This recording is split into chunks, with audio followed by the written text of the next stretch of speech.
Fresh होएगा ही नहीं वरना तो। सर जो आपने स्लीप के ऊपर बात की, जैसे कोई स्नोर कर रहा होता है, खराटे आते हैं किसी को, तो आसपास लोग कहते हैं भाई काफ़ी डीप स्लीप में है, इसको परेशान मत करो। पर बुक में हमने मेंशन किया वो डीप स्लीप नहीं होती, वो डिस्टर्ब्ड स्लीप होती है। तो खराटे जिसको आता है, ये मेरा पर्सनली एक मिथ टूटा है इस बुक से। क्या खराटे मतलब कि अच्छी नींद का एग्जाम्पल नहीं है, कुछ प्रॉब्लम है, डिसफंक्शन बिल्कुल है? बिल्कुल, सांस नहीं ले पा रहे, वो सांस नहीं ले पा रहे हो, बार बार डिस्टर्ब होकर उठे जा रहे हैं। तो जो खराटे लेते हैं उनसे आप सुबह पूछो कि फ्रेश होके उठे हो क्या, नहीं। वो जनरली बड़े मतलब इरिटेटेड से होते हैं काफ़ी टाइम तक सुबह उठने के बाद। उन लोगों की बात कर रहा हूँ जो खराटे लेते हैं जनरली।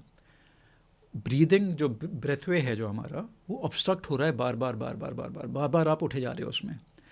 अब आप चाहे 10 घंटे सो, 12 घंटे, और दिन भर वो सोते रहते हैं, वो जो खराटे वाले लोग होते हैं, बार बार उनकी आंखें लगती रहती हैं। तो ये इशू है जो हमें एड्रेस करना है। एक बड़ा बेसिक सा है, किसी एक्सपर्ट के पास भी ना जाइए शुरू में। तो क्या आप सांस ठीक से ले पा रहे हो या नहीं, ठीक है। क्या आप बैठे बैठे सांस लेते हो या नहीं, ठीक है। वेट कितना है आपका, कि वज़न कितना है।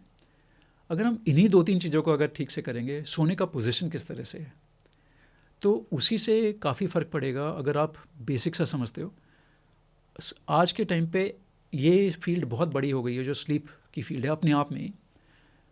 अगर खराटे कोई ले रहा है, प्लीज़, कुछ तो क्या है कि बड़ा बेसिक से वैसे ही ठीक हो जाएंगे 70-80% जो बहुत मोटी मोटी चीज़ें होती हैं। पर अगर ज़्यादा आपको हेल्प करने की मतलब हेल्प चाहिए, आज के टाइम पे एक्सपर्ट्स हैं जो उसको केटर करते हैं।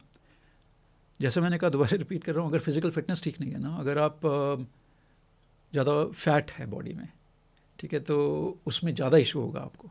तो प्लीज़ पहले वो ना भी करके अपना थोड़ा फिज़िकल एक्टिविटी इंप्रूव कीजिए, थोड़ा खाना इंप्रूव कीजिए, उसी से फ़र्क पड़ना शुरू पड़ेगा।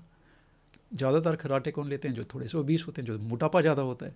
तो मेरा कहने का कि मेजॉरिटी तो ऐसे ही एड्रेस होने लगेगा। पर जैसे मैंने कहा कि स्लीप एक्सपर्ट्स हैं आज, प्लीज़ उनसे कंसल्ट कीजिए, उनसे पूछिए क्या बेसिक्स हमें करना चाहिए। Because deprivation of sleep is the next pandemic. It already is. तो देखिए, हो क्या गया है कि रात होती है सोने के लिए, ये जो लाइट है हमारी आर्टिफिशियल लाइट, इसने ना दिन ना रात का कोई फ़र्क नहीं रखा। अब रात को होता है जो हार्मोन्स होते हैं मेलेटोनिन जैसे जो निकलते हैं।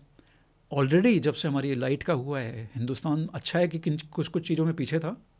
तो अब से 20 साल पहले भी कई जगह तो आज भी लाइट नहीं आती 24 घंटे, क्या आ रही है 6 घंटे 8 घंटे जो भी है, अभी भी चल रहा है। तो हिंदुस्तान ऐसे ही है। नेचुरल बॉडी क्लॉक को हेल्प मिलती है कुछ? बिल्कुल मिलती है, क्योंकि रात को लाइट है ही नहीं मतलब सरकार की वजह से लाइट नहीं आ रही।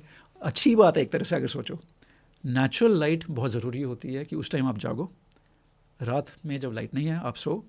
अब फ़ोन चल रहे हैं 11-12-1-2 बजे तक, ऑलरेडी पेंडेमिक हो गया है। जब आप 11 बजे के बाद सो रहे हो, 12 बजे के बाद सो रहे हो, आप अगले दिन सो रहे हो, sleep the same day, why the next day. वो रूल तो बनाओ कम से कम। पेंडेमिक ऑलरेडी हो चुका है। स्लीप अगर हम एड्रेस नहीं करेंगे, मेंटल हेल्थ कनेक्टेड है उससे।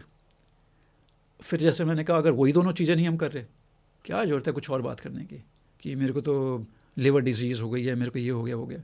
फंडामेंटल चीज़ तो ठीक हो नहीं रही, कि फिज़िकल एक्टिव नहीं है, हम तो बैठे रहते, क्या ही उठोगे, रहने ही दो। फिर पहले स्लीप और जरा हम मेंटल हेल्थ की कर लें पहले। पर फिर वही है कि मेंटल हेल्थ से आपका फिज़िकल एक्टिविटी कनेक्टेड है। चारों इसलिए मैं बोलता हूँ क्योंकि एक्चुअली इंटरकनेक्टेड है बिल्कुल।